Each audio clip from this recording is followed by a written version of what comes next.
El servicio Menjar a Casa se puso en marcha en 2005 como un programa pionero y en la actualidad da cobertura a un total de 4.000 usuarios de 291 municipios que reciben en su propio domicilio de lunes a viernes una de las comidas diarias que incluye primer y segundo plato, postre y pan.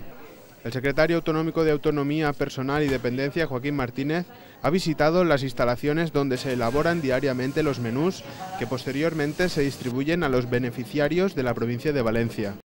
Tenemos un total de 4 dietas distintas. Tenemos la dieta normal de una persona pues, que en principio no tiene mayor problema, más allá de que es mayor y que tiene dificultades. Tenemos la dieta para personas con diabetes, tenemos dieta para personas que no tienen dientes, que no pueden masticar, y luego tenemos una dieta también para personas que tienen, digamos, problemas de corazón o cardíacos, que es baja en sal. Para este año, la Consellería de Justicia y Bienestar Social ha destinado más de 3 millones de euros para financiar el programa.